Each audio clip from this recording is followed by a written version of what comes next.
सुदामा, जिसे कुचेला दक्षिणी भारत के नाम से भी जाना जाता है, श्री कृष्ण के बचपन के दोस्त थे, जिनकी कहानी कृष्ण से मिलने के लिए द्वारका की यात्रा का उल्लेख भागवत पुराण में किया गया है। परलौकिक लीलाओं का आनंद लेने के लिए उनका जन्म एक गरीब व्यक्ति के रूप में हुआ था। सुदामा पोरबंदर के रहने वाले थे। कहानी में उन्होंने सुदामापुरी से बेहद द्वारका की यात्रा की। सुदामा और कृष्ण के उज्जैनी के संदीपनी आश्रम में एक साथ अध्ययन किया था। सुदामा का जन्म ब्राह्मण परिवार में हुआ था। उनके पिता का नाम मटुका और माता का नाम रोचना देवी था। कृष्ण राजकीय परिवार से थे और भगवान विष्णु के अवतार थे, लेकिन यह सामाजिक आर्थिक स्थिति के अंदर उनकी शिक्षा के मध्य नहीं आया। सभी विद्यार्थी गुरु की सब प्रकार से सेवा करते थे। एक बार कृष्ण और सुदामा गुरु संदीपनी मुनि के कहने पर लकड़ी लेने के लिए जंगल गए। बारिश होने लगी और वे एक पेड़ के नीचे रुक गए। सुदामा के पास नाश्ते के लिए थोड़ा चूड़ा था। सर्वज्ञ श्री कृष्ण ने कहा कि वह भूखे हैं। सुदामा ने पहले तो कहा कि उनके पास कुछ नहीं है। हालांकि श्री कृष्ण की अवस्था को देखते हुए उन्होंने उनके साथ अपना नाश्ता बांटा। तब भगवान श्री कृष्ण ने उन्हें कहा कि चूड़ा उनका पसंदीदा नाश्ता है। इस तरह उनकी दोस्ती आगे बढ़ी। जब वे बड़े हुए तो अपने अपने रास्ते चले गए। उन्होंने वर्षों में संपर्क खो दिया और जब भी श्री कृष्ण द्वारका में महान ख्याति प्राप्त राजपरिवार का एक शक्तिशाली भाग बन गए तो सुदामा एक विनम्र लेकिन एक गरीब ग्रामीण बने रहे।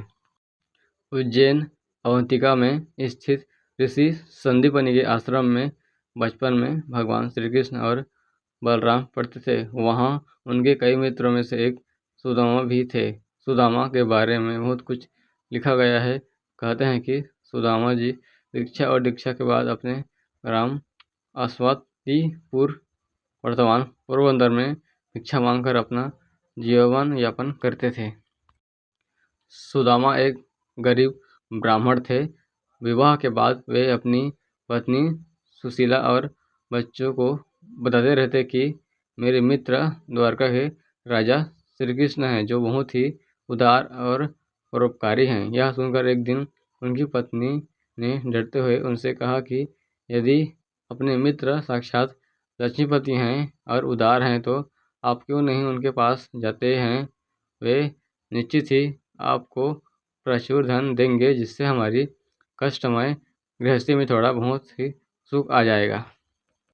सुदामा संकोचवश पहले तो बहुत मना करते रहे, लेकिन पत्नी के आग्रह पर एक दिन वे कई दिनों की यात्रा करके द्वारका पहुंच गए। द्वारका में द्वारपाल ने उन्हें रोका। मात्र एक ही फटे हुए वस्त्र को लपेट गरीब ब्राह्मण जानकर द्वारपाल ने उसे प्रणाम कर यहाँ आने का आशय पूछा।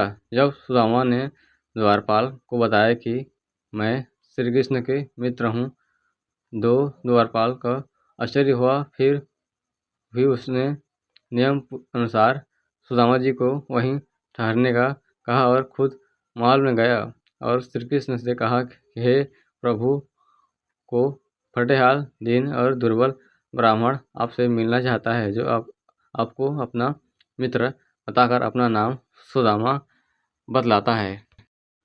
द्वारपाल के मुख से सुदामा नाम सुनकर प्रभु सुध बुध खोकर नंगे पैर ही द्वार की ओर दौड़े पड़े। उन्होंने सुदामा को देखते ही अपने हृदय से लगा लिए और प्रभु की आंखों से आंसू निकल पड़े। वे सुदामा को आदरपूर्वक अपने महल में ले गए। महल में ले जाकर उन्हें सुंदर से आस पर बिठाया और रुक्मणी संग उनके पैर धोए।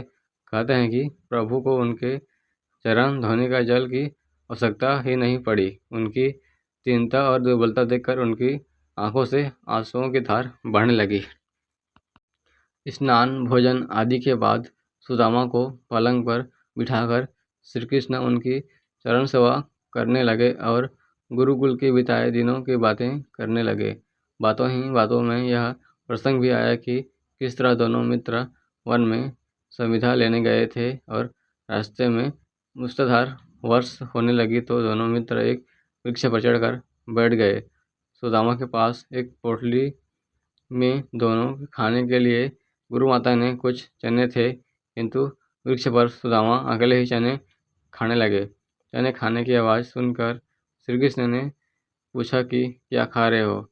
यह सखा सुदामा ने यह सोचकर झूठ बोल दिया कि कुछ चने कृष्ण को भी देने पड़ेंगे। उन्होंने कहा, कुछ खा नहीं रहा हूँ, यह तो ठंड के मारे मेरे दांत कड़कड़ा रहे हैं। इस प्रसंग के दौरान ही श्री कृष्ण ने पूछा, भाभी ने मेरे लिए कुछ तो भेजा होगा। सुदामा संकोचवश एक पोटली छिपा रहे थे। भगवान मन में हंसते हैं कि उस दिन चने छिपाए थे और आज तंदूल छिपा रहा है।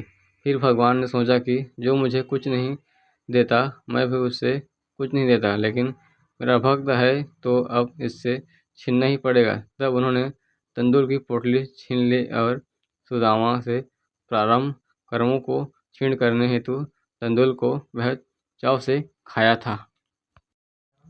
फिर सुदामा ने अपने परिवार आदि के बारे में तो बताया, लेकिन अपनी दरिद्रता के बारे में कुछ नहीं बताया। अंत में प्रभु ने सुदामा को सुंदर स्याहा और सुलाया। फिर दूसरे दिन भरपेट भोजन कराने के बाद सुदामा को विदाई दी, किंतु विदाई के दौरान उन्हें कुछ भी नहीं दिया। रास्ते भर सुदामा सोचते रहे कि हो सकता है कि उन्हें इसी कारण ध्यान नहीं दिया होगा कि कहीं उनमें अहंकार न आ जाए। यह विचार करते करते सुदामा अपने मन को समझाते हुए जब घर पहुंचे तो देखा उनकी कुटिया के स्थान पर एक भव्य महल खड़ा है। उनकी पत्नी स्वर्ण भूषणों से लदी हुई तथा सेविकाओं से घिरी हुई है। यह दृश्य देखकर सुदामा की आंखों से आंसू निकल आए और वह सदा के लिए श्री कृष्ण की कृपा से अभिभूत होकर उनकी भक्ति में लग गए। जय श्री कृष्ण। जो लोग सनातन धर्म को मानते हैं और सनातन धर्म की कथा सुनते हैं वो लोग यूट्यूब चैनल को सब्सक्राइब करें।